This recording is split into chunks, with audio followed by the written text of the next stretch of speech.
Jean-Michel Basquiat by Javaka Steptoe. Somewhere in Brooklyn, between hearts that thump, double dutch, and hopscotch, and salty mouths that slurp sweet ice, a little boy dreams of being a famous artist.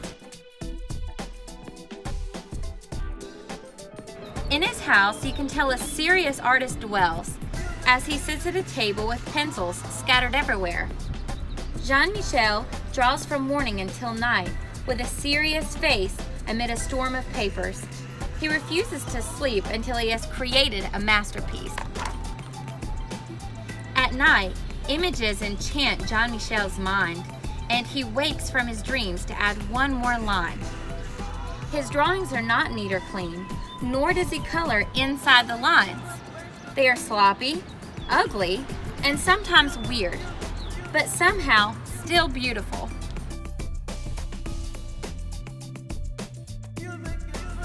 His art comes from his mother, Matilde, a Puerto Rican woman who designs and sews, cooks and cleans, and makes the house look like a stylish magazine.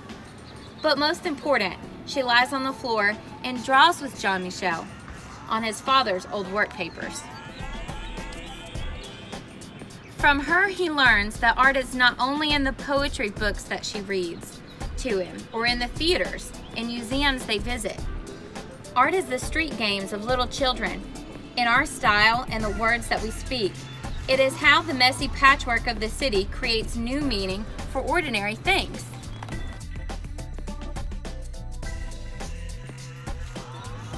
While visiting the museum, they look at his favorite works of art. Reading the story behind each artist, reading the story behind each work, this is how Jean-Michel learns what it means to be a famous artist. Back at home, he creates art on the floor as his father, Gerard, plays jazz records. Mama Matilde cooks arroz con pollo and calls Jean-Michel mi amor. The energy and life of the city can be felt in each line of his drawings. As time goes by, Jean-Michel learns that art has a healing power. After a car accident, he is scarred and confused. Matilde gives him a book to calm his fears. It is filled with pictures of bones, skulls, and other body parts. Jean-Michel draws from it until he knows it all by heart. He is no longer afraid. Back at home, Jean-Michel's body heals, but his heart breaks. His mother's mind is not well, and the family breaks. She no longer lies on the floor and jaws with Jean-Michel, but sits by the window singing only to birds.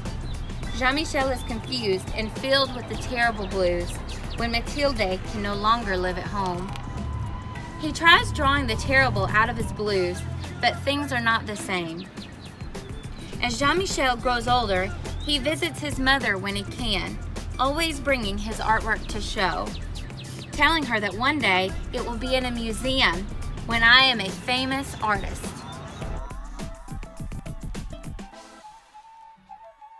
A teenager now, Jean-Michel decides, "Papa, I will be very, very famous one day," with a sly look and a twinkle in his eye. Jean-Michel leaves Brooklyn for New York City, the Lower East Side, a concrete jungle where only the tough survive. During the day, dressed in a green jumpsuit splattered with paint, Jean-Michel stays with his friends, sleeping on couches and floors, leaving a barrage of collages and poem-filled papers everywhere he goes. At night, Jean-Michel spray paints the walls downtown with poems and drawings that catch the eye of artists, gallery goers, and passerbys. Under his art, he signs the name Samo. Instead of Jean-Michel, everybody wants to know, who is Samo? Samo moves from street corners to art gallery walls with powerful color compositions and line, collaging and painting on anything he can find. His art is still not neat or clean, and definitely not inside the lines, but somehow still beautiful.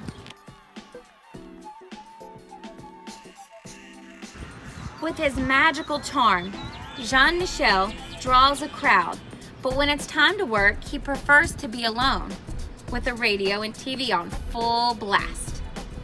Now in expensive suits splattered with paint, he flips through stacks of magazines and open books and paints into the night, and sometimes for days at a time, while sounds and images jump in his head. Jean-Michel, an artist among artists, never doubts one line, creating from a soundtrack that is all his own. People describe him as radiant, wild, a genius child. But in his heart, he is a king, so he draws crowns for himself and others he admires. A grown man now, with the art world in his hands, Jean-Michel still visits his mother when he can. And at his most important shows, above all the critics, fans, and artists he admires, the place of honor is in his mother's, a queen on a throne. He is now a famous artist. For Basquiat, crowns represented many things, such as power or strength, and often gave crowns to others in his artwork as a sign of respect. Eyes often represent remembering, seeing, or understanding the past or present. Cars, trucks, and airplanes often symbolize Basquiat's childhood and the car accident that badly injured him.